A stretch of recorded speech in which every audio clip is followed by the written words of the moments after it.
Greetings all. Why is the camera kind of over there? That's still not right. Greetings all. Welcome to Dave's Craft Room. I am struggling to frame the video today and I just knocked something over. Greetings all. Oh, I'm not ready at all. Greetings all and welcome to Dave's Craft Room. I'm Dave. And on today's video, we're gonna make a shark quilt for a 10-year-old girl. Actually, it's for her birthday, so I guess she's gonna be 11 till she gets it. But apparently, as told to me by her father, who is my coworker, she's obsessed with sharks. So we're gonna make her a shark quilt, and her name is Olivia. So for the shark quilt, this is what I have prepared and what I have in mind. I ordered these two. These are just shark blocks, and I have two of them, cotton. I have two shark t-shirts. And I mean, I already cut this one up, but it just has like the different sharks on it. Oh, this one has her mom on it. I'll show you her mom. Her mom is a professional scuba diver. Those are the t-shirts. And then I have these two prints of fabric, which are stunning. And then this great wave fabric. This doesn't have sharks per se, but it's the ocean, famous Japanese work of art. And the next thing I'm doing is I'm gonna get some foundation paper piecing patterns and do FPP. I pulled my blues, gray, and white. White for the teeth, I guess. And blues of various colors for the like actual shark and water. And we're gonna intersperse some FPP blocks. We're not doing a scientific experiment today. I have to go the route of what I'm confident that I can make look good. I'm just gonna do what I know is gonna look good. I'm also very excited to use this fabric for the backing. This is Kaffe Shark's Teeth. And Kaffe just so happens to have a shark themed fabric out as I'm doing a shark quilt. So, I mean, she probably doesn't care about fabric designers, but Kaffe is probably the biggest name in fabric design. And I got 4 yards of this Kaffe Shark's Teeth fabric to use as the backing. And it's also very, very soft for a quilt backing. So that's fantastic. So let's get started. What do I need to even do? I need some graph paper. I need to get into these FPP designs because I don't know how many I'm gonna make. And it is her moment, all at the same time. Vetivo! Sorry, that was Drag Race content playing on YouTube. Shark FPP pattern. I don't super love some of the ones that just look a little bit too juvenile, like a little too cartoony. I just don't feel like that's the move for our girl. Let's go to picturesboutique.com because Pictures Boutique always has stunning FPP designs. Okay, oh, here's one. Stunning. Pictures Boutique, hers is 20 by 20. All right, add to cart. The one, picturesboutique.com. I need to write this down. This pen is hot pink, that's perfect. The JoeJuneAndMae, we'll do 3 of those because that's 10 by 10, which is the perfect size. Add that sucker to cart. Let me figure out what I'm doing. Again, it's not a scientific experiment. I need to know what's going on. I need the thinking cap. 1, 2, 3, 4, 5, 6. So 60 inches. I would prefer 70 inches by 80. 70 inches by 80. No, 70 inches by 75. No, we can't do 75. 10-inch blocks. 10-inch blocks is not gonna, okay.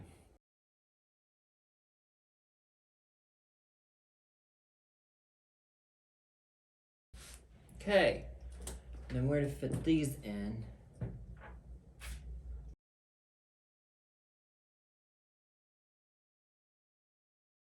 I think I have a plan. And let's do it.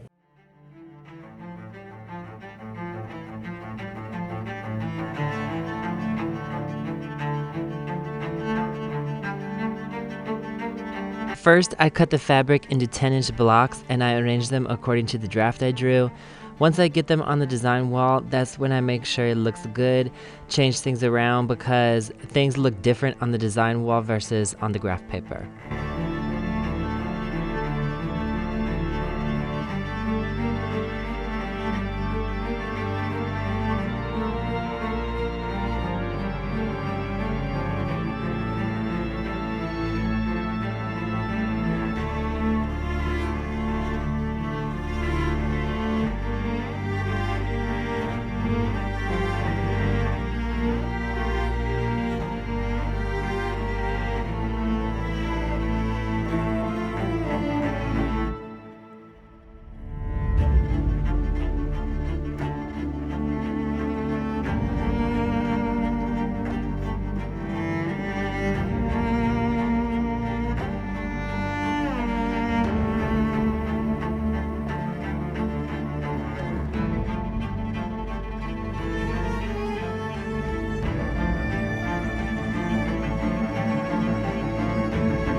I'm cutting out the pieces for the paper piecing pattern, and I really liked in the JoeJuneAndMae pattern that they colored in the pieces with the colors it should be. I really like when pattern makers do this, and I do find it only rarely, so if you make FPP patterns, please color in the pieces. It's so much easier than numbering them or lettering them or whatever. And as you can see, I do use colored pencils to color in the colors on the pattern.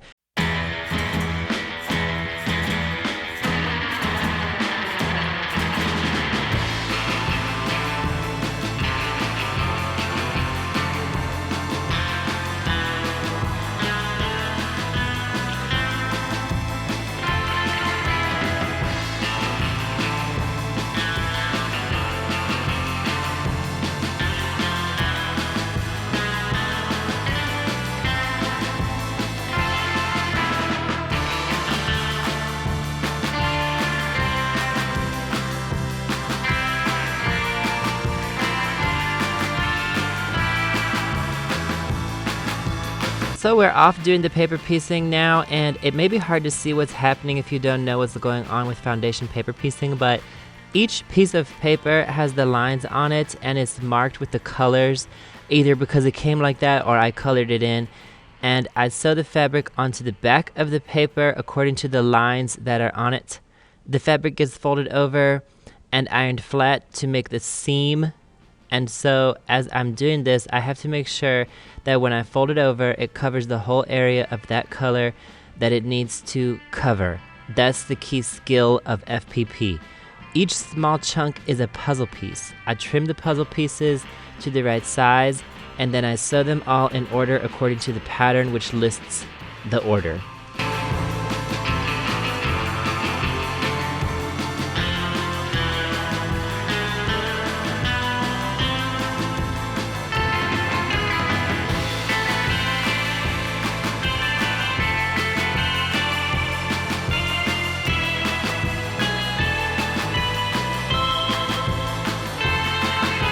FPP is good because you can find patterns online for everything, and when you follow the lines on the paper, it turns out very, very accurate.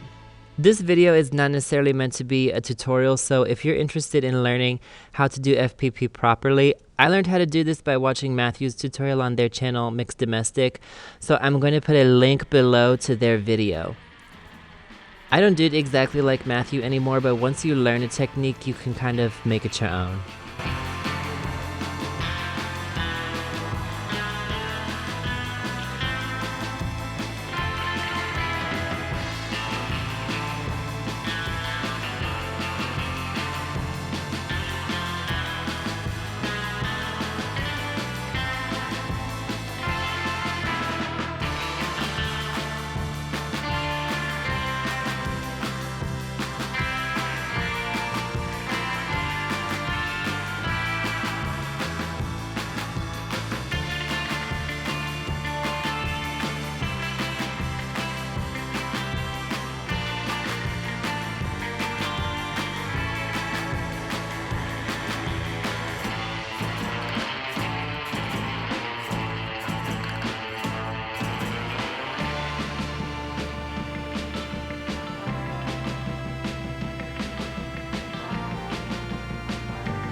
These have got to be the tiniest FPP pieces I've ever done.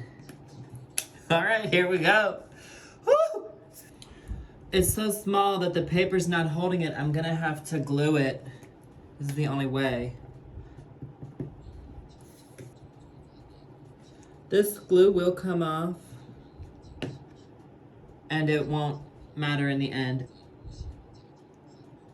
There are only 2 stitches there. This will dry the glue and it should just stick, yeah, because it's glued down. As I go along, the glue will be less essential because the stitches will hold better.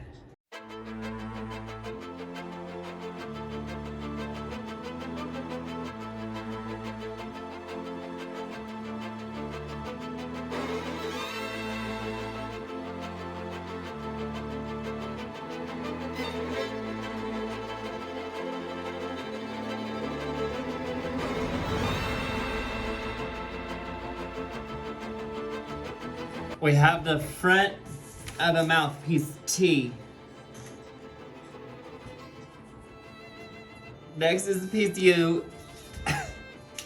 Okay, piece U looks like it's not as bad as piece T. Even though there's more teeth, they are bigger teeth. They're bigger teeth, so they're gonna be easier.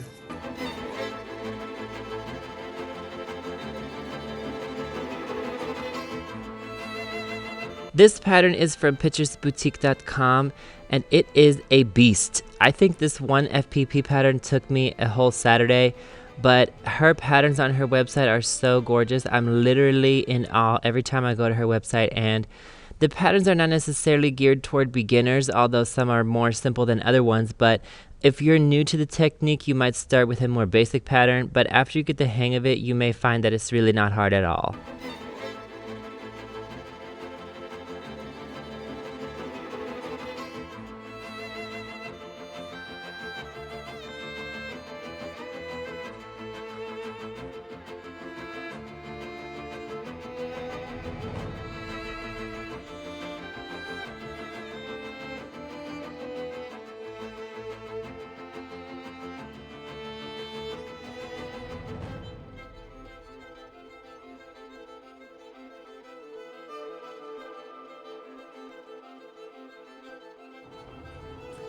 Oh my gosh, the mouth, piece T and piece U. All right, here comes the body. Oh, it'll be this way, but yeah, the body. All right, body color, background color, light blue color. These are like the gills, I guess. Gills. All right, let's just do a marathon. Let's focus.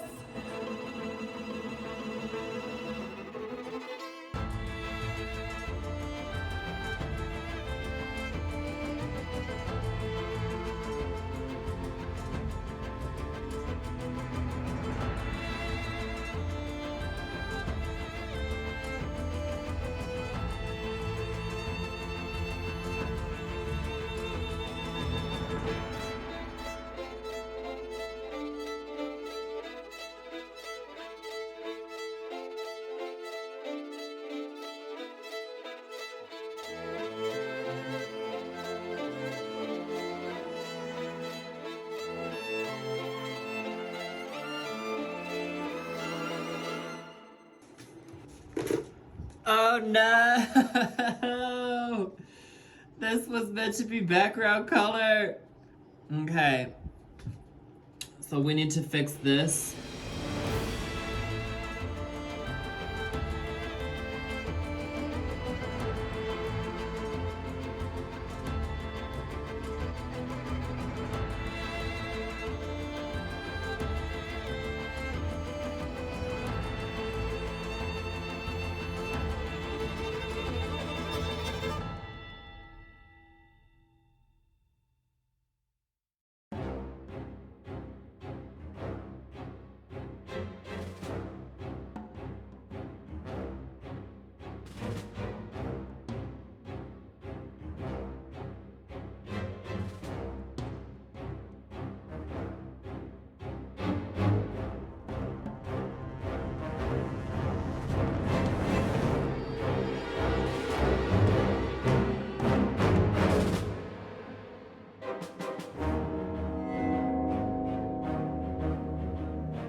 there's another mistake here that I have to cover over.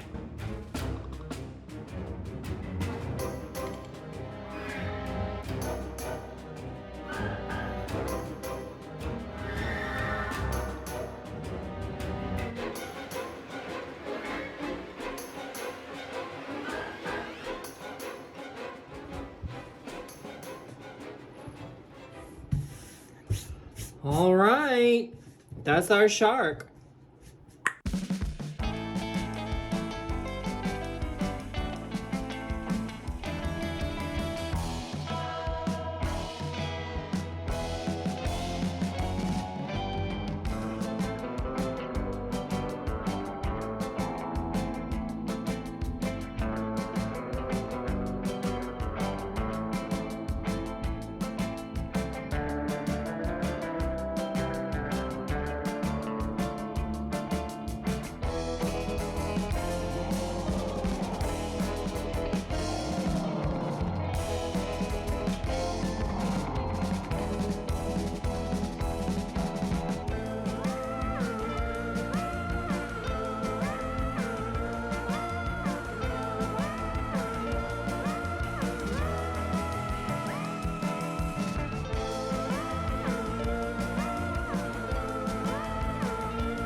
I want to show you an improv quilting hack. Right here, there's the pucker.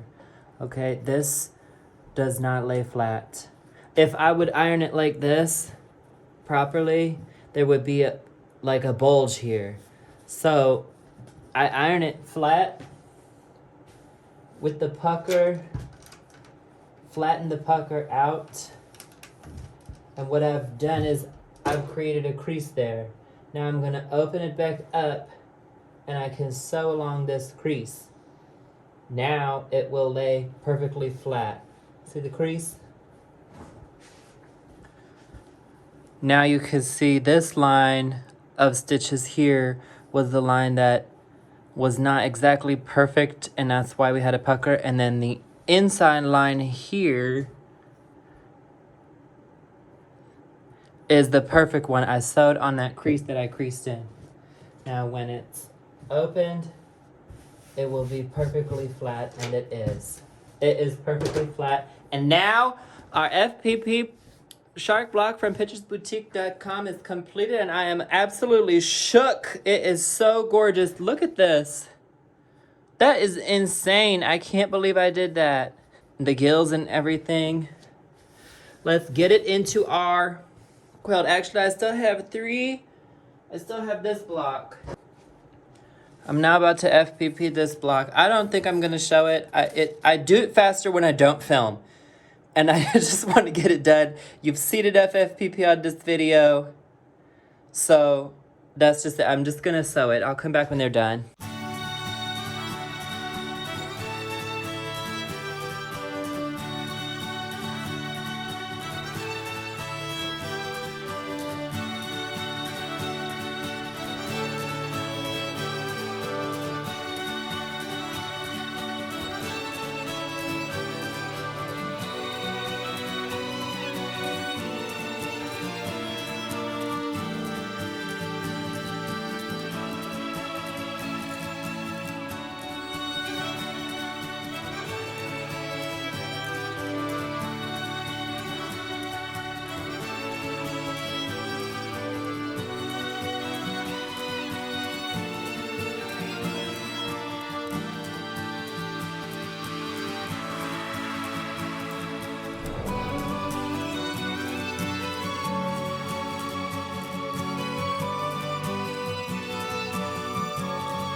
Okay, it's time to make the quilt sandwich, and because this quilt is a little bit smaller, I can put the sandwich together right on my table, and I don't have to move my living room furniture around like I do in some other videos. And speaking of my other videos, I'm making quilt videos every Tuesday, and if you like my videos, please like and subscribe to my channel.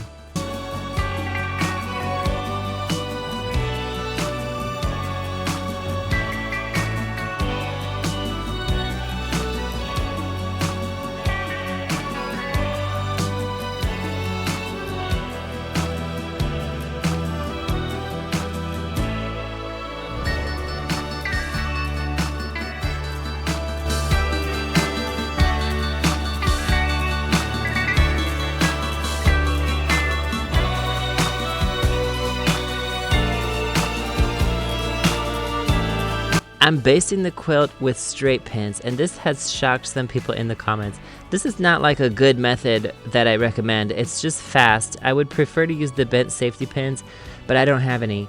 And I also like the spray basting, but where I live you can't order it online. I don't know why. I tend to quilt very fast, so the straight pins do the job for the only 1 hour or so that I need them. I don't recommend this for other people because I stick myself many times.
Okay, so here we go with the binding, and I like to sew the binding onto the back and then flip it over and top stitch it down.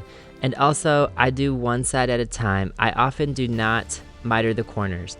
The reason I don't miter the corners is because it's just this like random diagonal line in a quilt that's otherwise mostly horizontal and vertical lines. Mitering the corners was the first and initially only way I learned how to bind the quilt, and I thought it was the only way to do it until I started looking at older quilts, and I saw that a lot of vintage quilts do not have the mitered corners, and I preferred the folded over corners that I was seeing, and that's when I realized I don't have to miter the corners. I know that most people like the miter. If you like it, you should do it. I just want to say that if you don't like it, you don't have to do it.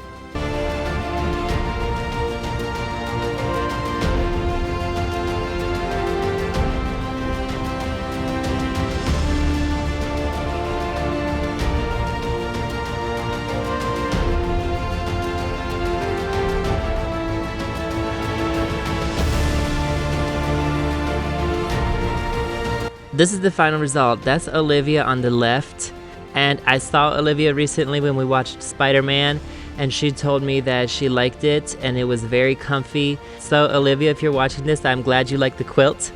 And that's all for today's video. If you like this project, please comment below, like and subscribe to my channel, and please come again.